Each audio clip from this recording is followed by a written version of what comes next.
আসসালামু আলাইকুম রহমতুল্লাহ, welcome to অদম্য একাডেমি। আজকে আমাদের পড়ার টপিক সম্পর্কে নিশ্চয়ই তুমি বুঝে গেছো। আজকে আমরা পড়বো ন্যারেশনের পার্ট 3। ন্যারেশনের পার্ট 3-তে আমরা পড়বো হচ্ছে ইম্পারেটিভ সেন্টেন্স সম্পর্কে, অর্থাৎ ইম্পারেটিভ সেন্টেন্সকে কিভাবে ন্যারেশনে চেঞ্জ করতে হয় এই বিষয়টা আজকে আমরা শিখবো। ইম্পারেটিভ সেন্টেন্স সম্পর্কে পড়ার আগে প্রথমে আমাকে ইম্পারেটিভ সেন্টেন্স চিনতে হয় কিভাবে এটা জানতে হবে। তো ইম্পারেটিভ সেন্টেন্স চেনার জন্য এখানে দুইটা বিষয় বলা আছে। একটা হচ্ছে ভার্ব দ্বারা শুরু হইতে হবে, ভার্ব দ্বারা শুরু হবে, আর একটা কি হতে পারে লেট বা লেটস দ্বারা শুরু হতে পারে। তাহলে ওই সেন্টেন্সগুলোকে আমরা ধরে নিব এটা কি ইম্পারেটিভ সেন্টেন্স। যদি কখনো ন্যারেশনের মধ্যে আমরা ইম্পারেটিভ সেন্টেন্স পাই, যেমন ধরো এখানে আমি একটা সেন্টেন্স দিছি, the teacher say to the student get out of the class. Teacher ছাত্রদেরকে বলছে তোমরা ক্লাস থেকে বের হয়ে যাও। ঠিক আছে, যখন আমি এরকম একটা সেন্টেন্স পাবো, দেখো এখানে আমার বিষয়টা কি, এটা একটা আমার ভার্ব না, এটা আমার ভার্ব। তাহলে ভার্ব দ্বারা শুরু হয়েছে, একটা ফুল স্টপ আছে, তার আমি বলতে পারি এটা একটা ইম্পারেটিভ সেন্টেন্স। যখন আমি ইনভার্টেড কমা বা বলতে পারি কি রিপোর্টেড স্পিচ যদি দেখি আমি ইম্পারেটিভ সেন্টেন্সে আছে, তাহলে আমার বিষয়টা হবে সেটা ইম্পারেটিভ সেন্টেন্সের যে বৈশিষ্ট্যগুলো আছে বা যে সিস্টেমে ন্যারেশন করতে হয় এটা আমাকে দেখতে হবে। দেখো আমি কিছু কথা লিখছি এখানে। দেখো যদি ইম্পারেটিভ সেন্টেন্সটাকে আদেশ বোঝানো হয়, আদেশ বোঝালে বুঝবে হচ্ছে অর্ডার। ঠিক আছে, উপদেশ বোঝালে অ্যাডভাইস, নিষেধ বোঝালে এটা, তারপর অনুরোধ বোঝালে রিকোয়েস্ট, প্রস্তাব বোঝালে প্রপোজ বসবে। এইটুকু যদি তুমি বুঝে থাকো, এখন তুমি এখানে দেখো the teacher said to the student get out of the class. এখন একজন টিচার বা একজন শিক্ষক যদি ক্লাস থেকে স্টুডেন্টদেরকে চলে যেতে বলে, সে কি করতে পারে? উপদেশ দিবে না, সে করতে পারে কি রিকোয়েস্ট করবে, বাবা তোমরা বের হয়ে যাও, এভাবে তো বলবে না। সে কি করতে পারে? সে বলবে অর্ডার। সে টিচারটা অর্ডার দিচ্ছে যে তোমরা ক্লাস থেকে বের হয়ে যাও। তাহলে আমরা যদি কোনো একটা ন্যারেশন চেঞ্জ করার সময় দেখি যে এই ইনভার্টেড কমার ভিতরে যদি একটা ইম্পারেটিভ সেন্টেন্স থাকে এবং সেটা যদি আদেশ করা বোঝায়, তাহলে আমরা এটাকে চেঞ্জ করবো এইভাবে, দ্য টিচার। এই যে সে একটু কথাটা আছে, মানে আমরা সবসময় কি করছিলাম প্রথম থেকেই আমরা দেখে আসি, আমরা যদি অ্যাসার্টিভ সেন্টেন্স যখন করছিলাম তখন যদি দেখি আমরা সে একটুর পরিবর্তে তখন কি করছিলাম টোল্ড। ঠিক আছে, যখন আমরা ইন্টারোগেটিভ সেন্টেন্স করছিলাম তখন সে একটুর পরিবর্তে কি ছিল আস্কড। এখন আমরা ইম্পারেটিভ সেন্টেন্স করতেছি, এই জন্য সে একটুর পরিবর্তে বসবে এই ইনভার্টেড কমার ভিতরে সেন্টেন্সটা কি বোঝাচ্ছে তার উপর ডিপেন্ড করে এখানে যে কোনো একটা বসবে, এবং কোনো কিছু যদি না বুঝায় টোল্ড বসবে। অর্থাৎ এখানে একটা সেন্টেন্স দেওয়া আছে, যে সেন্টেন্সটা কি বোঝাচ্ছে আমরা বুঝতেছি না, তখন আমি টোল্ড বসাই দিব। তার মানে সেটুর পরিবর্তে কি বসবে এখানে আমার? সেটুর পরিবর্তে বসবে আমার হচ্ছে এখানে অর্ডার বসবে। কিন্তু যেহেতু এখানে কি সেইড কথা আছে, সেইড অর্থাৎ পাস্ট ফর্মে আছে, এইজন্য কি করতে হবে এটাকেও পাস্ট ফর্মে নিয়ে যেতে হবে। তাহলে দ্য টিচার সেইড, তারপর কি জানি আমরা দ্য স্টুডেন্ট। এখন আমাদের সেন্টেন্সের মেইন কাজ শুরু হবে এখান থেকে। দেখো এখানে আমরা করলাম, আমরা আগের সেন্টেন্সগুলো যদি একটু রিক্যাপ করি, আমরা অ্যাসার্টিভ সেন্টেন্স করার সময় কি করছিলাম, কমা এবং ইনভার্টেড কমাটা উঠে দিয়ে দ্যাট বসাইছি। আমরা যখন ইন্টারোগেটিভ করছিলাম, যদি এটা হেল্পিং ভার্ব দ্বারা শুরু হইতো ইফ বা হোয়েদার বসাইছি, যদি এটা ডাব্লিউএস কোশ্চেন দ্বারা শুরু হইতো তখন আমরা ডাব্লিউএস কোশ্চেনটাই বসাইছি। কিন্তু এখানে কি আছে ইম্পারেটিভ সেন্টেন্সের ক্ষেত্রে কমা এবং ইনভার্টেড কমা উঠে গিয়ে বসবে হচ্ছে to. The teacher order the student to, তারপর এই সেন্টেন্সটা যা আছে সেম বসবে।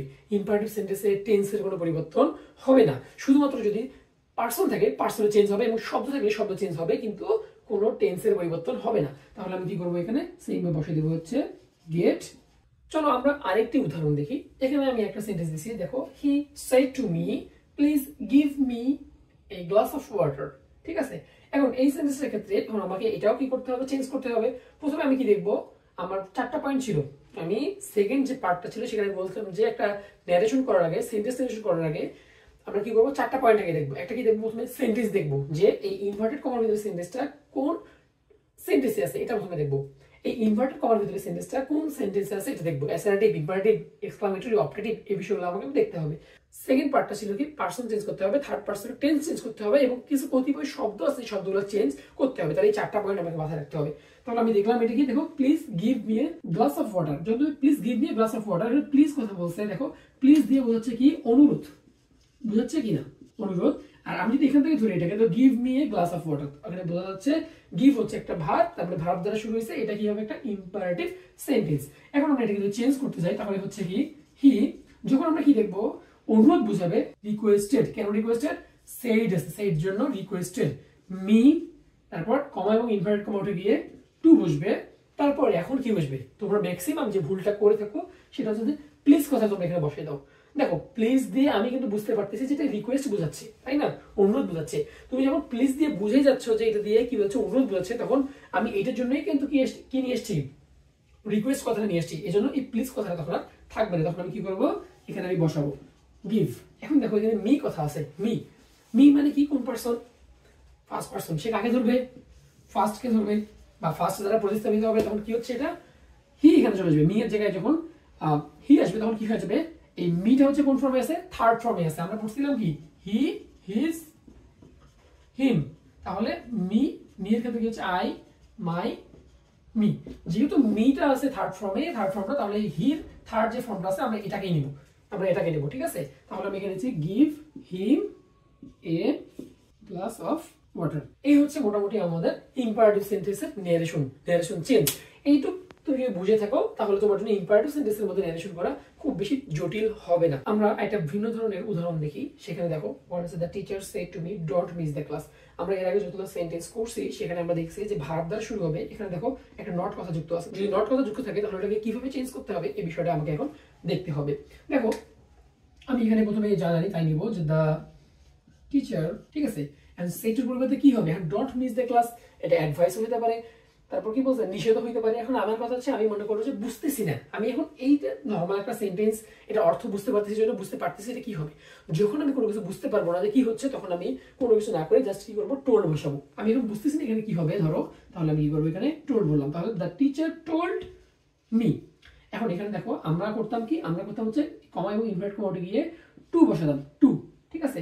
কিন্তু কথা হচ্ছে এখানে ডন্ট একটা কথা বলা আছে, এই জন্য কি করতে হবে, এই জন্য যখন তুমি কোনো একটা ইম্পারেটিভ সেন্টেন্সের মধ্যে নট যুক্ত করা থাকবে দেখবা, তখন কি করতে হবে, এই নটটাকে টু এর আগে নিয়ে বসাইতে হবে। যেমন কি হবে, এখানে হবে কি নট টু, ঠিক আছে। মানে টু, আমরা একটা সূত্রের টু যেটা আমরা কই থেকে পাইলাম, কমা এবং ইনভার্টেড কমার সময় আমি এখানে পেয়েছি টু, কিন্তু যখন যেহেতু নট কথাটা আছে, নটটাকে টু এর আগে নিয়ে বসাতে হবে। তাহলে the teacher told me not to, আর আর তারপর কি হবে, এখানে দেখো মিস দ্য ক্লাস। এখন তোমরা বলতে পারো ভাইয়া এখানে ডু নট ছিল, কিন্তু এখানে ডুটা কোথায় চলে গেল। এখন দেখো যখন আমি এই নটটাকে আলাদা করে এক জায়গায় বসাই দিলাম, তখন ডু এর কিন্তু কোনো কাজ নেই। ডু কেন আসছিল, ডু আসছিল আমাকে হেল্প করার জন্য বা সাহায্য করার জন্য এখানে আসছিল, কারণ এখানে আমার নট যুক্ত করার জন্য একটা ডু দরকার ছিল, এই জন্য। কিন্তু যেহেতু আমার হেল্প করার জন্য এখন আর প্রয়োজন নেই, কারণ নটটাকে আমি আলাদা করে দিয়েছি, এই জন্যই ডুটা উঠে চলে গেছে। তাহলে এটা হবে কি, the teacher told me not to miss the class.